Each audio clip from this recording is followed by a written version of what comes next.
This story starts with a simple cup of coffee, but ends with a twist that will touch your heart in ways you never expected.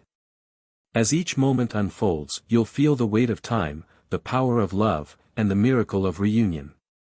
Stay with us, and if it moves you, please subscribe to support more unforgettable stories like this. People often said Victoria Langford had everything: wealth, brilliance, influence. Her empire, Langtech, had redefined the future, building machines that learned, systems that adapted, and fortunes that multiplied faster than anyone could track. Her face graced magazine covers, her quotes were printed in gold-leafed books, and her vision reshaped industries. She wasn't just admired, she was revered. To the world, she was untouchable. Perfect. But no one knew what Victoria Langford had lost. There's something sinister about silence, the kind that lingers not in absence of noise but in the presence of something stolen. Victoria didn't fear chaos or competition. She feared quiet moments. Still mornings. Reflections in mirrors. And above all, she feared the echoes of laughter that no longer belonged to anyone. It had been 20 years since her daughter disappeared. They say time heals. But time had only sharpened the pain, carving her grief into something permanent. A wound turned sculpture. It had happened on a golden afternoon in Central Park, the kind of day when the world seems impossibly perfect. Sophie had been wearing a yellow dress, cotton soft, the same one she'd begged to wear for 3 days in a row. She'd been holding a balloon. Strawberry ice cream smeared across her lips. Her laughter was still ringing in Victoria's ears when she turned around and Sophie was simply gone. No scream. No trace. No sign of struggle. As if the air had swallowed her whole. The city had erupted in frenzy. Police helicopters. Amber alerts. Volunteers combing through every inch of the park. News reporters camped outside her building. Victoria's face, still powdered from her last board meeting, was broadcast across the world as the billionaire mother with a missing child. But beneath the public horror, there was a whisper Victoria never spoke aloud. She blamed herself. Because that day, she had looked at her phone. Just once. One glance. A message from a major investor. She turned her head for 5 seconds. 5 seconds. And lost a lifetime. The following weeks blurred into each other. Victoria didn't sleep. She didn't eat. Her body moved, but her mind was locked in a loop. The smell of Sophie's hair, the feel of her tiny hand, the sparkle of her silver locket, the one Victoria had custom-made, with a sapphire star in the center. Sophie had called it her wish star. That pendant became an obsession. Victoria had one identical, created as a set. She wore hers every day like armor, a talisman against forgetting. She believed, no, she knew, that the other one would resurface one day. And with it, Sophie. She paid private investigators more than most CEOs made in a decade. Hired retired spies. Interpol contacts.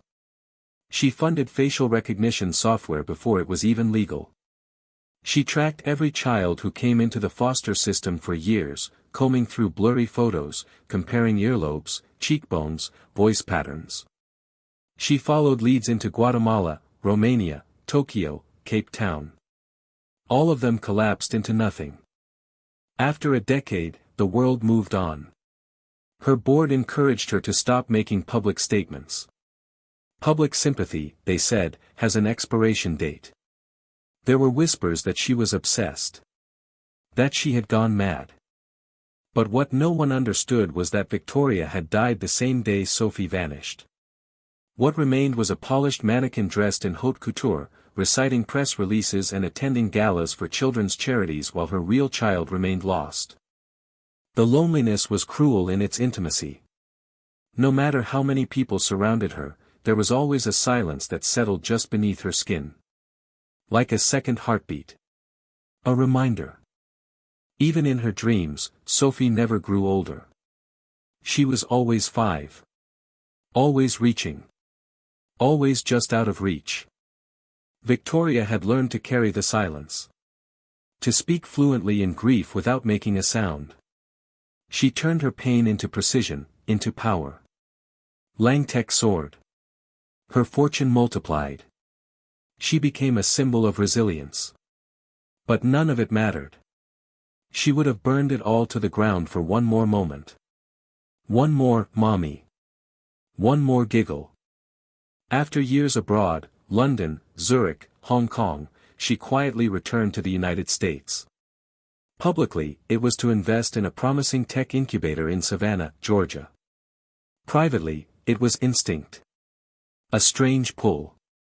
She didn't believe in fate, but she'd learned to respect the unexplainable. Something in her gut said, come home. But Savannah wasn't her home. It was too humid. Too slow. Too soft. And yet, there was something about it. The winding trees. The way the Spanish moss hung like secrets too heavy to speak. It was the kind of place where memories might hide. She bought a mansion just outside the city, a sprawling estate with ancient oaks, arched verandas, and a view of the marshlands that looked like it hadn't changed in centuries. The locals called it the Langford House. She called it a waiting room for fate. Each morning, she walked alone through the gardens. There were violets now. Sophie's favorite. She'd added a rose trellis near the old fountain, trying to recreate the scent from their brownstone in Manhattan. Sometimes, when the wind was just right, she could almost believe Sophie had been there. She never told anyone this, but she talked to the roses. Every day. As if Sophie could hear her. Some nights she dreamed of a diner. A plain, tiny place with chipped mugs and checkered floors. She'd never been there. Yet it was always the same in the dream. And there was always a girl, standing behind the counter. A girl with eyes the color of stormy water. Eyes that stared right through her. She tried to ignore it. But the dreams came more frequently. More vividly. Until she couldn't bear it anymore. On a warm spring afternoon, Victoria did something she hadn't done in decades. She canceled a meeting. She left her driver behind. She got into her car and drove. No destination. No map. Just instinct. The streets of Savannah were drowsy with heat and blooming jasmine. Children played under sprinklers. A couple walked hand in hand. It was too picturesque, like a scene frozen in time. She turned corners at random until a sign caught her eye. Magnolia's Hearth. It was a tiny diner. Painted in soft teal, the front window fogged with steam and sunlight. The hand-lettered chalkboard advertised peach pie and sweet tea. It shouldn't have meant anything. But her pulse stuttered. The bell above the door rang as she entered. The air was warm, filled with the smell of cinnamon and cornbread. Laughter drifted from a booth in the back. A child clutched a stuffed rabbit. An elderly man read the newspaper aloud to his wife. Victoria stood frozen for a moment, her eyes scanning the room. And then she saw her. A young woman, moving between tables with a tray balanced on one hand and a dish towel tucked in the other. Her hair was tied back in a loose bun. There was a quiet grace in her movements, a strength in the way she carried herself. And then Victoria saw the locket.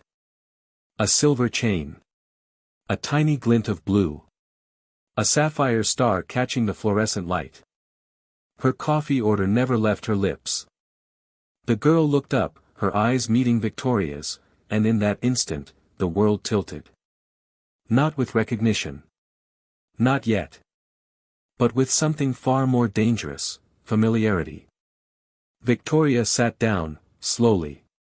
Carefully. As if sitting too quickly might wake her from the hallucination. The young woman approached, holding a notepad. Afternoon, ma'am. Welcome to Magnolia's. What can I get started for you? Victoria's voice felt lodged in her throat. She looked at the girl, really looked. There was something about the curve of her mouth. The way her brow furrowed in focus. The shape of her eyes. She managed a whisper. "Just coffee. Please." The waitress nodded. "You got it." Victoria watched her walk away. Her hands trembled beneath the table. Every breath was a battle between logic and something wild and unnamed, something clawing its way up from the depths of her soul. It couldn't be. It was impossible. And yet. She reached into her bag and touched the old photograph, the one she carried everywhere, even when she tried not to. The carousel. The yellow dress. The locket. The past had always haunted her. But now, it was sitting 3 tables away, pouring coffee into someone else's cup. And everything Victoria had buried for 20 years began to stir. Not like memory. But like resurrection. There was nothing extraordinary about Magnolia's hearth from the outside. A faded teal awning shaded its front window, where a chalkboard sign invited patrons to try the peach cobbler. The kind of place tourists might miss entirely, where locals pass down stories about favorite booths and secret menu items. But as Victoria Langford stepped over the threshold, something inside her shifted. It wasn't the smell of warm cinnamon or the nostalgic chime of the brass bell above the door. It was a feeling in her chest, tight, electric, as if memory itself had taken on weight. She told herself it was just a coincidence. Just a dream bleeding into real life. But her body refused to believe that. The air inside the diner was thick with life. A mother wiped ketchup from her toddler's face while her husband read a menu upside down. 2 elderly sisters argued gently about whether the biscuits were better in 1982. The counter buzzed with casual chatter, as the kitchen clattered behind swinging doors. It was all so ordinary. And yet, Victoria felt as though she had walked into the climax of a story written long ago. She took a booth in the corner, her back to the wall, facing the room. She had always preferred to see everything, the entrances, the exits, the expressions. Today, her eyes were searching for something. Or someone. She saw her just seconds later. The girl moved gracefully between tables, a coffee pot in one hand, her apron smudged with flour and something sticky, jam, maybe. Her hair was pulled back into a loose braid, but a few strands had escaped and curled around her face. She had a warm way of smiling at customers without losing focus. But it was her eyes that stopped Victoria's heart, gray-blue, the color of storms brewing over the Atlantic. Unmistakable. The girl didn't see her yet. Victoria looked down quickly, willing herself not to spiral. She wasn't ready to believe it. Couldn't afford to. She reached for the pendant around her neck, pressing the cool silver between her fingers like a prayer. The familiar weight grounded her, if only barely. "Good afternoon," came a voice, clear and kind. Victoria looked up. The girl stood beside her table, notepad in hand, her voice wrapped in southern politeness but tinged with weariness. She couldn't have been more than 22, 23. There was a sincerity to her, and a tiredness behind her eyes that told of long hours and little sleep. "Can I start you with something to drink?" Victoria opened her mouth, but the words felt foreign. She cleared her throat. "Just coffee, please. Black." The girl smiled. "Coming right up." Victoria watched her walk away, her chest burning with questions. Could it be? Was she hallucinating out of desperation? She had seen false leads before, young women who resembled Sophie from afar. A tilt of the chin. A shared dimple. They always turned to ash under scrutiny. But this girl was different. The way she moved. The shape of her hands. The small scar on her left wrist, Victoria noticed it when she tucked a strand of hair behind her ear. Sophie had gotten that scar the summer she fell on the garden path chasing a butterfly. No one else would know that. The girl returned with the coffee and set it down gently. As she turned to leave, Victoria noticed it. A silver chain. The pendant caught the light. Victoria's breath caught. Her fingers twitched. It was identical. The same delicate silver locket. A sapphire star embedded in the center, slightly dulled with time. Her vision blurred for a moment, the coffee steaming in front of her now forgotten. "That's a lovely necklace," she said, her voice quieter than intended. The girl looked down instinctively and touched it. "Oh, thank you. It's kind of special to me. I've had it since I was a little kid. One of the few things I brought with me into foster care." Victoria's stomach flipped. Foster care. She tried to keep her voice steady. "Do you know where it came from?" The girl shook her head, smiling faintly. "No idea. My social worker told me it was found with me when I was placed. No name. No papers. Just this." She looked away, her tone softening. "I always imagined my mom gave it to me. I don't know why. Maybe just a fantasy." Victoria said nothing. Her thoughts screamed. She wanted to leap from the table, grab the girl and shake the truth free. But she couldn't afford to frighten her. Not now. Not yet. "What's your name?" Victoria asked gently. "Emma," she replied. Emma Wren. The name didn't match. Of course, it wouldn't. Sophie had been 5. Lost for 2 decades. Anything could have happened. Names changed. Identities rewritten. But the locket, that was immutable. Victoria smiled, though her lips felt numb. "It suits you." Emma gave a polite nod and turned to check on another table. Victoria stared at her coffee, hands shaking as they hovered above the cup. She fumbled through her handbag, pulling out a worn leather envelope. Inside was a photo, faded now, the corners curling, but sacred. Sophie's 5th birthday. The two of them on a carousel, her daughter's arms thrown wide in laughter, the locket sparkling against her chest. She held the picture beneath the table like a secret weapon.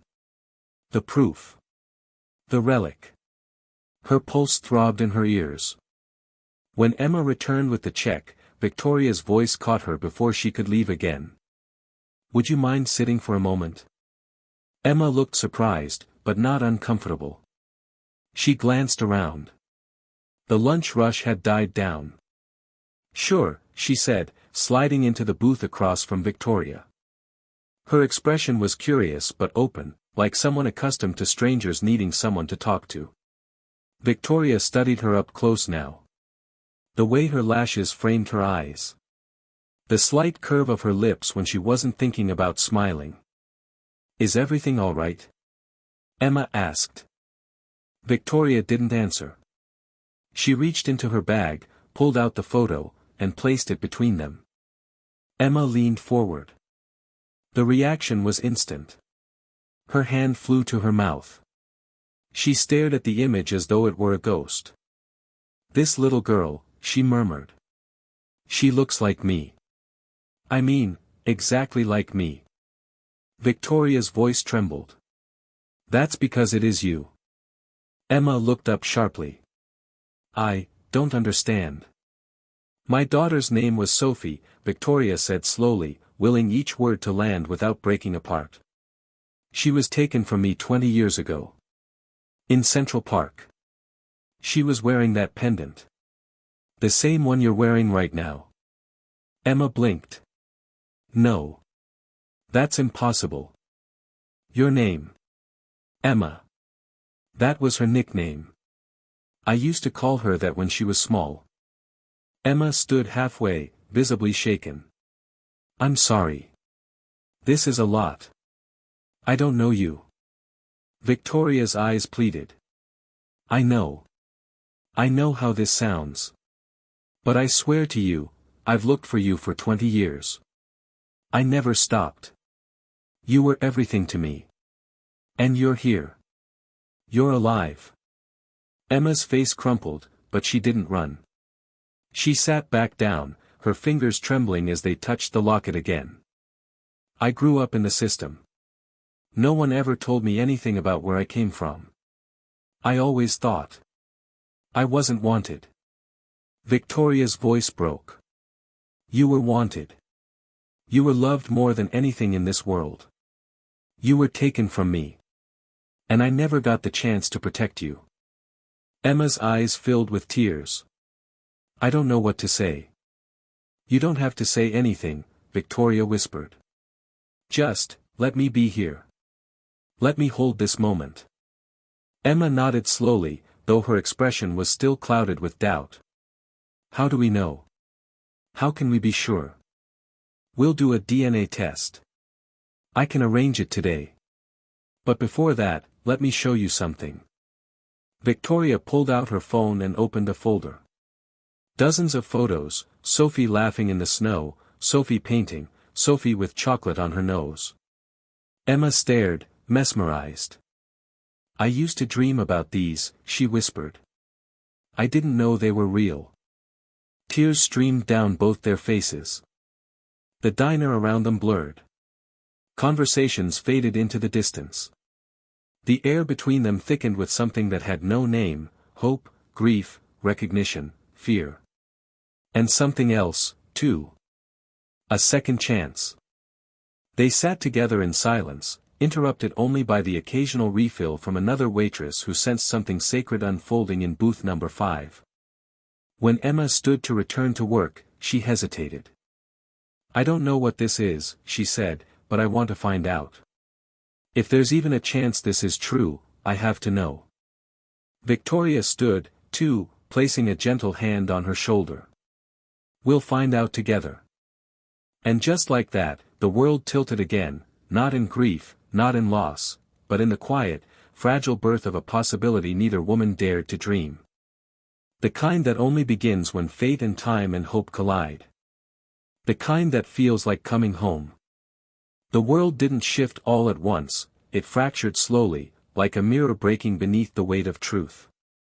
For Emma, the hours following her conversation with Victoria Langford felt like falling through a tunnel of dreams and shadows, one where everything she believed about her life began to peel away. The images Victoria showed her wouldn't leave her mind, a little girl in a yellow dress, a carousel, a garden bathed in morning light. They weren't just pictures. They were memories half-formed in her own heart, things she had once thought were dreams or inventions of a lonely child. Now, they felt like proof. Still, disbelief lingered, not out of denial, but survival. When you grow up learning not to expect anything, learning that hope is dangerous, miracles feel threatening. Emma had built her identity on resilience, on being the girl who didn't need a past to shape her future. And yet, here was a woman who claimed to be her mother, a woman who had never stopped looking, who carried an old photo like a lifeline, who wore the same pendant that had hung around Emma's neck since before she could speak. That night, Emma didn't sleep. She lay in her tiny room above the garage she rented, holding the locket tightly as the ceiling fan spun in slow circles. Her mind replayed every word, every glance, every tremble in Victoria's voice. The story she told felt impossible, yet it aligned too perfectly. And deep down, Emma knew, she had known the moment Victoria laid that photograph on the table, that this wasn't a scam or a fantasy. This was real. The next morning, Emma agreed to meet Victoria again. They sat together in a quiet corner of Forsyth Park, the early light soft through the Spanish moss. Victoria had brought tea in a thermos, 2 porcelain cups wrapped in linen. It was the kind of detail Emma had never experienced growing up, someone thinking ahead, remembering what she liked. Victoria poured without speaking, then handed Emma a manila envelope. Inside were the instructions and paperwork for a DNA test, expedited by the best lab in the country. I know the answer already, Victoria said softly, but I want you to have proof. I want you to be able to choose what this means. Emma didn't respond immediately. She stared at the cup in her hands, steam curling upward like ghostly fingers. She had imagined this kind of conversation in her loneliest moments, not with a billionaire mother, but with someone. Someone who would explain why she was left behind. Why no one ever came. I used to think, Emma said quietly, that maybe my mom died. That it wasn't abandonment. Just tragedy. I told myself that so I wouldn't hate her. Victoria's eyes glistened. I never abandoned you. You were taken. I turned around for a moment, and you were gone. I didn't breathe right for a year after that. I still don't, not really. There was no accusation in Emma's voice, only ache. Why didn't anyone find me? I tried, Victoria said, emotion tightening every word. I moved mountains. I put your face on every screen, in every paper. But whoever took you, they knew how to disappear. You were placed into the system under a false name. No record linked you back. It was as if you'd been erased. Emma looked up, her jaw tight. They told me I was abandoned. That my parents left me at a church. No name. No note. I think about that church every day, Victoria whispered. I've visited it. I've stood at the door and wondered if you cried for me. If you asked for me. Emma nodded slowly, her throat tightening. I did. Every night for a long time. Silence settled between them, not uncomfortable, but heavy with everything that had never been said, everything that had been lost. After the DNA test was submitted, there was nothing to do but wait. The results would take 48 hours. But Emma found herself needing no confirmation. What she was feeling wasn't science. It was cellular. It was ancestral. It lived in the way Victoria smiled when Emma raised an eyebrow, the way they both rubbed their temples when they were deep in thought, the matching notches in their ears. Instead of distancing herself, Emma did something she didn't expect, she started spending time with Victoria. Not as mother and daughter, but as two women trying to understand the magnitude of what had happened.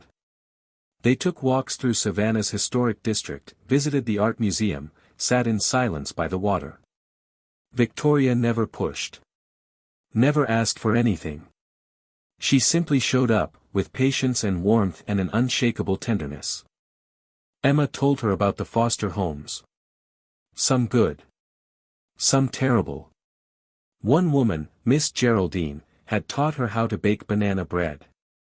Another had locked her in a basement when she cried.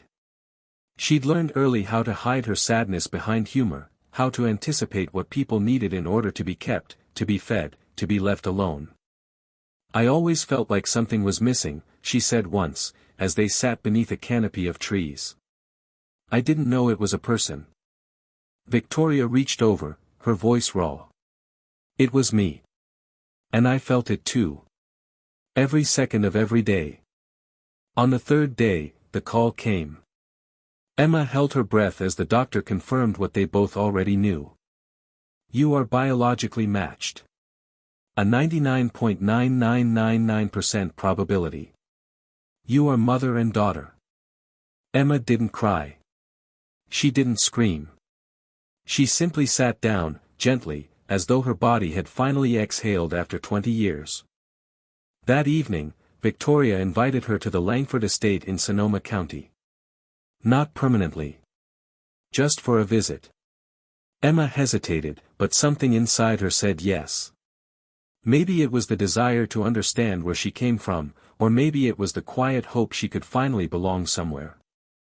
The private jet was overwhelming. The estate even more so. It was set on a hill surrounded by vineyards, olive trees, and long winding trails that smelled of lavender and citrus. The house itself was modern but warm, walls of glass that let in sunlight, shelves lined with old books and framed sketches drawn by a 5-year-old hand. This was your room, Victoria said, pushing open a door to reveal a space preserved like a time capsule. Stuffed animals on a shelf. A tiny pair of ballet shoes. Crayon drawings taped to the wall. I couldn't bring myself to change it. Emma stepped inside slowly, her fingers trailing along the windowsill. She picked up a small music box and wound it without thinking. A lullaby played, a melody she didn't know she remembered until the notes wrapped around her. She sat on the edge of the bed and whispered, I remember this. Victoria, standing in the doorway, said nothing. She didn't have to. Over the next few days, they wandered the property together. Victoria showed Emma the rose garden she'd rebuilt, the spot where Sophie once held butterfly funerals, the bench where she used to sing lullabies under the stars. And in return, Emma shared pieces of herself, stories from her jobs as a waitress, her fear of enclosed spaces, the way she used to steal books from thrift stores because she couldn't afford them but needed to escape. "I didn't expect to feel comfortable here," Emma said one evening. "But I do. It's strange." "It's not strange," Victoria replied. "It's home." Still, it wasn't perfect. Emma bristled at the luxury, at being waited on, at being asked if she wanted more of anything. She had built her life on needing less. Sometimes, she felt like an imposter walking through someone else's world. One night, she sat with Victoria on the veranda, the stars overhead bright and still. "Why did you keep looking?" she asked. "Why didn't you give up like everyone said you should?" Victoria turned to her, her eyes fierce. "Because I'm your mother. And a mother doesn't forget. Doesn't surrender. I knew you were out there. I could feel it." Emma didn't reply immediately. Then she leaned her head on Victoria's shoulder for the first time. And that silence between them, so long filled with sorrow, finally began to heal. They weren't whole yet. They might never be. But the shards of the past were no longer sharp. They were pieces of a puzzle slowly coming together. A picture neither had dared to imagine. And for the first time in 2 decades, Victoria Langford felt like she could breathe again. And Emma, Sophie, felt like maybe she was never really lost. Just waiting to be found. The Langford estate sat beneath a sky soaked in gold, its rolling vineyards painted in afternoon light, casting long shadows across stone paths and blooming lavender. To Emma, it felt like a dream carefully designed by someone who had never stopped believing she would return. Every corner of the property seemed to whisper a name she hadn't used in years, Sophie. It had been only days since the DNA test confirmed the truth, but the weight of the revelation hadn't settled evenly. If anything, it had only raised more questions. Who am I now? Where do I belong? Can the heart relearn the language of family after 20 years of silence? Victoria had been gentle with everything. She didn't rush. Didn't smother. She offered, never imposed. Still, it was overwhelming. The estate wasn't just beautiful, it was alive with memories. The bedroom that had remained untouched since Sophie vanished now had open curtains and a fresh vase of hydrangeas. The closet still held little dresses, some of which Emma vaguely remembered touching in flashes of color and scent. And the walls, they were covered with hand-drawn pictures, flowers, stars, a house with a crooked chimney. All signed in messy crayon, Sophie. Emma wandered slowly through it all, as though navigating a ghost town built in her honor.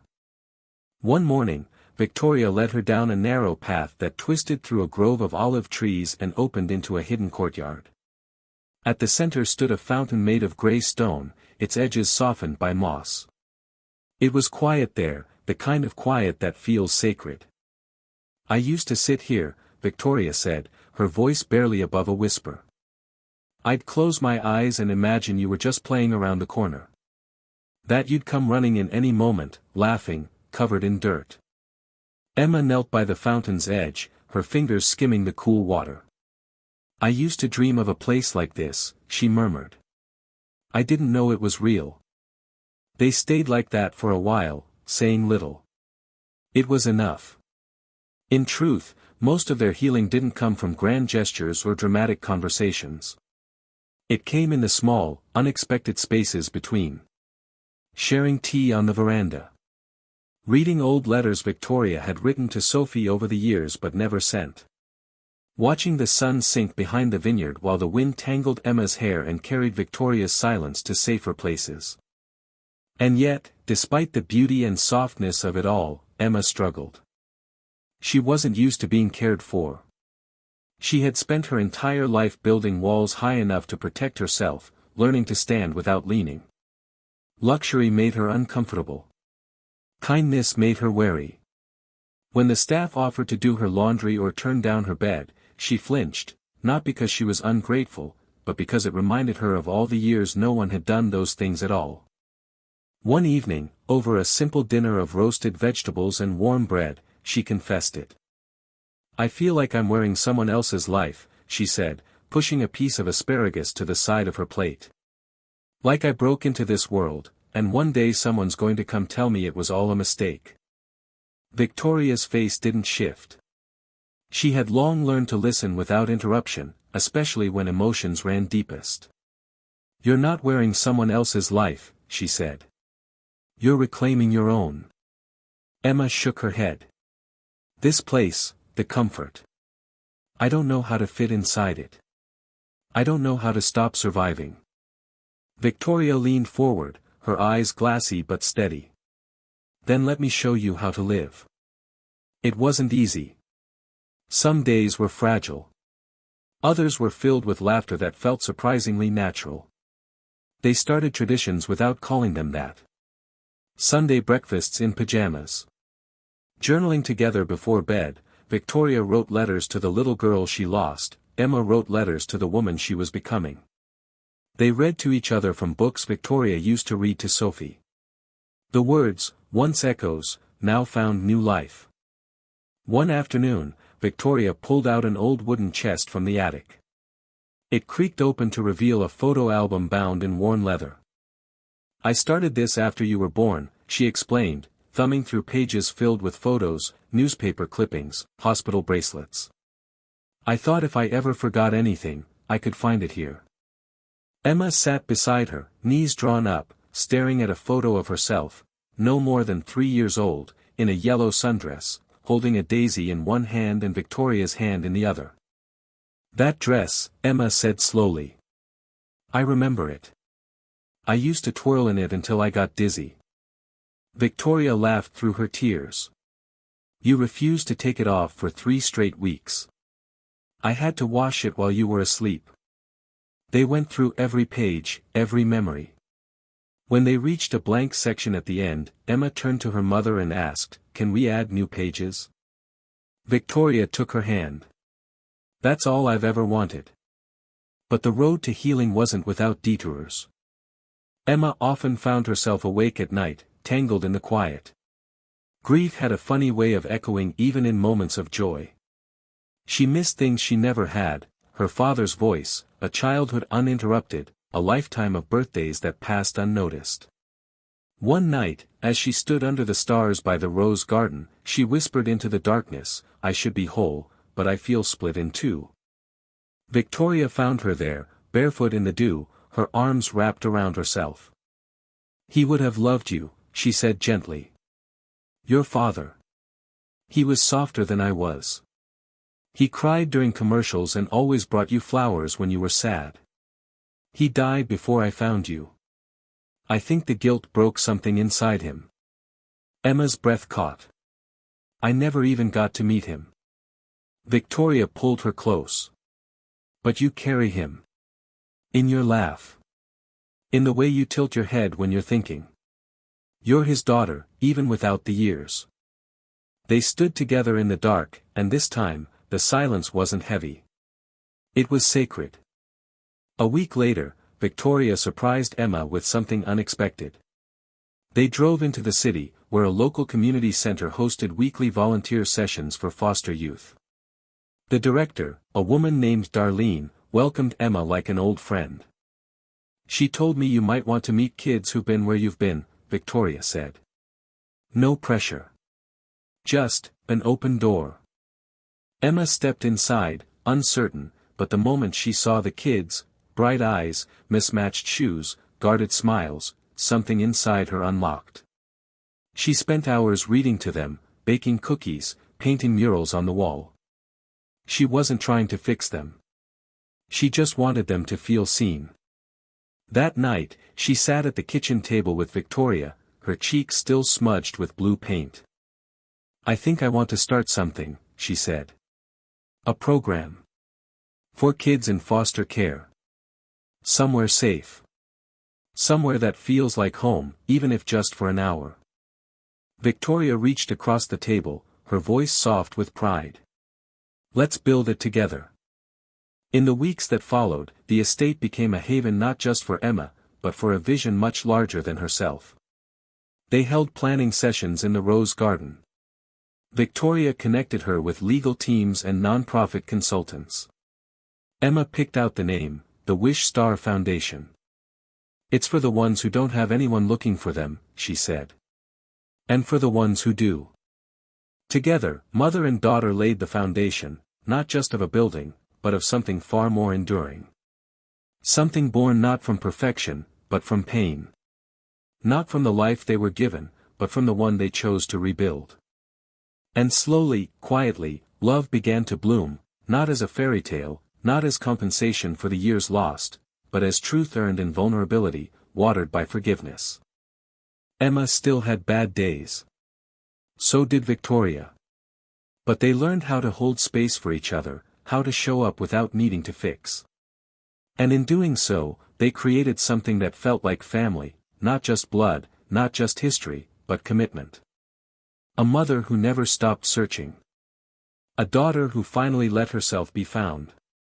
And between them, a life neither thought they'd ever have again. The morning of the visit came with a stillness that made everything feel heavier, as if the earth itself was holding its breath. Emma stood in the entryway of the Langford estate, her coat clutched tightly in her hand. The decision had been hers, Victoria had made that clear from the beginning. But no matter how gently the past was introduced, it never arrived quietly. The drive to the cemetery was quiet. Neither she nor Victoria spoke much. It wasn't awkward, it was reverent. The kind of silence reserved for people who understood that some things were too big for words. The gravel road twisted between oak trees until it opened onto a modest hill, where a small white chapel stood beside rows of gravestones. Victoria guided Emma toward a granite marker shaded by a sycamore. The name carved into it stopped her heart. Michael Langford. Beloved husband, devoted father. Until we meet again. Emma dropped to her knees, not from grief alone, but from the weight of knowing she'd never know him. Her father, a man whose voice she had never heard, whose story she only knew through her mother's memories, lay here beneath the soil of a world that moved on without her. I wish I could have known him, she whispered. Victoria knelt beside her. He would have adored you, Emma. You were his whole world. When you disappeared, a part of him disappeared too. Emma reached out and brushed her fingers along the stone.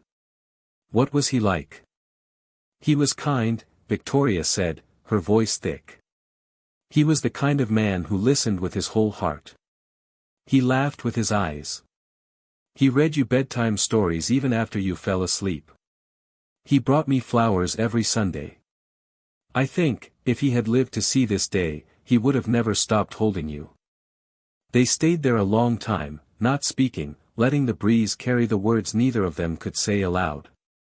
When they finally stood to leave, Emma looked back once more and whispered, I'll carry him with me. That evening, they sat by the fireplace with old photo albums spread across the rug. Emma had begun calling her Mom without thinking, the word slipping naturally into sentences like it had always lived there. Victoria, for her part, never corrected, never overreacted. She simply let the word bloom between them like something sacred. Tell me something about myself, Emma asked, something only a mother would remember. Victoria grinned, flipping through the pages. You used to put stickers on everything. I found one once on the back of a cashmere sweater. Another on my laptop. When I asked you why, you said, so you don't forget I was here. Emma smiled, tears teasing the corners of her eyes. Guess I made my mark early. You always did. Spring bled into summer, and the estate came alive in a way it hadn't for years. Laughter echoed through the halls, music spilled from open windows, and new photographs slowly joined the old ones. One, in particular, found a special place above the fireplace, Emma and Victoria in the rose garden, covered in soil, laughing, arms linked. The Wish Star Foundation began to take shape, and Emma threw herself into it with a passion that surprised even her. The goal wasn't just to create a shelter or a program, it was to create what she had needed all those years: dignity, permanence, belief. She met with architects, therapists, child advocates, and former foster kids who had never found a place to land. Victoria stood beside her at every step, not as the CEO of Langtech, not as the billionaire funding it, but as a mother honoring her daughter's mission. Emma's voice became the heart of the project. She gave speeches, sat for interviews, and told her story, cautiously at first, then with the kind of power that can only come from surviving something no one should ever have to endure. At the Foundation's first official gala, held on the estate beneath strings of light and the soft glow of lanterns, Emma took the stage before hundreds of guests. Her hair was swept up, her voice steady, her presence radiant. But her hand trembled slightly as she adjusted the microphone. "When I was a child," she began, "I believed that I was forgotten. That I came from nowhere, and that I would go nowhere.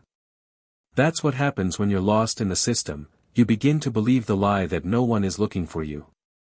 She paused, letting the words settle. But someone was. My mother never stopped. For 20 years, she searched. For 20 years, she carried a photo and a prayer. Because of her, I'm not just found, I'm free. And today, I want every child out there who feels invisible to know, you are not alone. Someone is looking. Someone is hoping. And sometimes, the impossible finds a way. The applause was thunderous, but what mattered most was the tear streaking down Victoria's cheek, the pride in her eyes, the way she looked at her daughter like the world had finally been made right. That night, after the guests had gone and the lanterns had dimmed, Emma and Victoria sat in the garden by the fountain. The same one where Victoria had once dreamed of her return. "Do you ever think about what could have been?" Emma asked. "If none of it had happened?" "All the time," Victoria replied. "But then I remember something your father used to say, we don't get to write the beginning, but we sure as hell get to finish the story." Emma leaned her head on her mother's shoulder. "I think we're doing okay with the ending." Victoria smiled, brushing a loose strand of hair from Emma's face. "It's not the ending, love. It's the beginning." In the months that followed, the bond between them only deepened. They took trips together, quiet ones. A drive along the Pacific Coast Highway. A visit to a little cottage in Maine, where they painted and cooked and told stories deep into the night. Emma discovered things she loved: photography, jazz music, the taste of mango with chili. And Victoria learned to slow down, to laugh without restraint, to live not in pursuit of progress but in the presence of love. One evening, while organizing boxes in the attic, Emma found a letter tucked inside an old jewelry case. It was addressed to "My darling girl." She opened it slowly, and her breath caught. It was from her father. He had written it just weeks before his death. "I don't know where you are," it began, "but I believe in my bones that you are alive. And if one day you come home, I want you to know that I loved you every second. That losing you didn't erase you. Not from our home, not from our hearts. You were our miracle, Sophie. And if this letter reaches you, know that you were never forgotten." Emma sat for a long time after reading it, the letter folded gently in her lap, tears tracing silent lines down her cheeks. Later, she brought it to Victoria, who read it slowly, reverently, as if reading a blessing. "We should frame it," Emma said. "No," Victoria replied, "we should live it." And they did. The bond they rebuilt wasn't perfect. It wasn't clean. It was threaded with grief and what-ifs, stitched together with patience, forgiveness, and moments of extraordinary grace. But it was real. It was theirs. A mother who refused to give up. A daughter who chose to believe. And a love that even time couldn't erase. Years would pass, and new memories would gather like wildflowers, unplanned, vibrant, unexpected. But some things would remain constant, the way Victoria always called her by both names, Emma and Sophie. The way Emma still touched the locket when she needed strength. And the story they never stopped telling, not because it was tragic, but because it was true. In the end, it wasn't the pendant that reunited them. It was the love that had never been lost.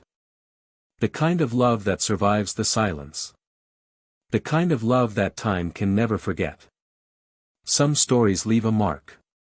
They etch themselves into your heart not because they are filled with grandeur or fantasy, but because they touch on something so fundamentally human, so profoundly universal, that you feel it in your bones. The story of Victoria Langford and her daughter Emma, once Sophie, is one of those stories.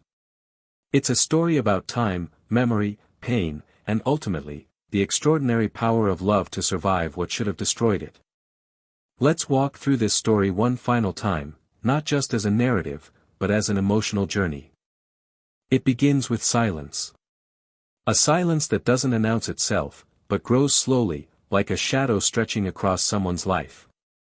Victoria Langford, a brilliant, stoic billionaire, carries the silence of a mother whose child has vanished without a trace. 20 years earlier, her daughter Sophie disappeared in Central Park, a moment so brief it could have been overlooked, just 5 seconds. 5 seconds of distraction. 5 seconds that unraveled an entire life. In those 5 seconds, Victoria lost not only her daughter, but her identity, her peace, her future. She became a ghost who looked like a woman with everything: power, money, influence. But behind every business move, every press appearance, was a woman who had stopped breathing in a certain way. She lived, but not fully. Her heart beat, but not for herself. What is most haunting about Victoria's pain isn't just that her daughter disappeared. It's that no one else truly believed she could be found. The world wanted her to grieve and move on. But she didn't. She refused. And that refusal, seen by many as madness, was actually faith. The kind of quiet, stubborn faith that only a mother can hold. And then one afternoon, in a sleepy town in Georgia, everything changes. The moment Victoria steps into Magnolia's hearth, she doesn't know she's walking into the climax of a story that's been waiting to be told. She's just looking for a simple cup of coffee. But she finds something else entirely: a young waitress named Emma with storm-gray eyes, her resilience carved by survival, and a locket so achingly familiar that it sends tremors through the air. Victoria doesn't leap to conclusions. She observes. She studies. She listens. And when she finally sits across from Emma, sharing an old photograph of a little girl in a yellow dress, everything begins to fall into place. Emma is Sophie. The girl who vanished 2 decades ago didn't die. She was taken. Hidden. Forgotten by the world but never by her mother. And now, they are face to face. But reunions don't solve everything. They often complicate more than they clarify. Emma has grown up in the foster care system, believing she was abandoned. She has taught herself not to expect love, because love has always been conditional or absent. Her identity has been shaped by broken promises and survival instincts. To accept that she was never abandoned, that she was always wanted, is both beautiful and terrifying. Still, she chooses to open the door. Slowly, cautiously. The DNA test confirms what the heart already knows. And with that, the rebuilding begins. Victoria invites Emma into her world, not as a guest, not as a charity case, but as a daughter. The Langford estate becomes the backdrop for this delicate reconstruction. At first, Emma feels like an outsider, like a squatter in someone else's life. But day by day, gesture by gesture, she starts to see herself not just in the past, but in the future. They build new memories. They rediscover old ones. They cry. They laugh. They plant roses together and sit by the fountain that once knew only longing. And in the quiet spaces between spoken words, something sacred takes root: healing. Emma doesn't forget the years she spent alone. She carries them with her, not as chains, but as truth. Those years made her who she is. But they no longer define her. She learns that she doesn't have to choose between the girl she was and the woman she's becoming. She is both. She is all of it. Victoria, too, is transformed. The woman who built machines and reshaped industries learns to be soft again. She learns to laugh from her belly. She learns that some things, like bedtime stories and shared meals and walking barefoot through the vineyard, are more valuable than boardrooms and headlines. And then comes the moment that shows just how far they've come. Emma finds purpose in her pain. She creates the Wish Star Foundation, not just as a tribute to the girl she used to be, but as a beacon for the ones still lost in the dark. She speaks her truth in rooms filled with people who've never known this kind of heartbreak. And her voice, once silenced by fear and doubt, rings out with clarity and power. She says, "You are not invisible. You are not disposable. You are not forgotten." And in that moment, every lost child has a voice. Every mother who has waited too long feels seen. Every person who has ever believed they were broken understands that healing is possible. This story could have ended in despair. It could have been a tale of what was lost and never found. But it's not. It's a story of resurrection. Of two lives pulled back from the edge of oblivion, not by chance, but by love that refused to die. So what do we learn from this? We learn that time is cruel, but not always final. We learn that silence can be heavy, but not impenetrable. We learn that some bonds are stronger than memory, stronger than blood, even stronger than time itself. But most importantly, we learn that hope, quiet, patient, persistent hope, is the most powerful force in the world. Victoria never stopped searching. Emma never stopped needing. And somehow, across decades and distance, they found each other. What does that mean for us? It means we must never assume the story is over just because we can't see the next page. It means we must listen to the quiet instincts that tug at us, even when they don't make sense. It means we must dare to believe that we are not alone, that somewhere, someone is carrying our name in their heart, waiting for the right moment to speak it aloud. In today's world, where so much feels disconnected and disposable, the story of Victoria and Emma reminds us to slow down. To reach back. To remember that the human heart is capable of enduring more than we think, and of healing in ways we never imagined. If you are someone who feels lost, who wonders if anyone is looking for you, this story is for you. If you're someone who's been searching, this story is for you too. And if you've loved, and lost, and dared to hope again, then you already know, this story is yours. Because we all carry pieces of Victoria. We all carry pieces of Emma. And if we're lucky, we'll find each other in the places we least expect, across a diner counter, in an old photograph, in a locket catching the light. Thank you for taking this journey with us. Thank you for feeling every word, every breath, every silence. If this story moved you, if it reminded you of someone you love, someone you miss, or someone you're still hoping to find, then please, support this channel. Subscribe. Like. Share this story with someone who needs to believe in something again. Because we're just getting started. And there are so many more stories to tell, stories that will break your heart and put it back together again. Stories that remind us that no matter how long it takes, love always finds a way. And we promise, we'll be here to tell them. So hit that subscribe button. Help us keep these stories alive. Help us keep hope alive. We'll see you in the next chapter.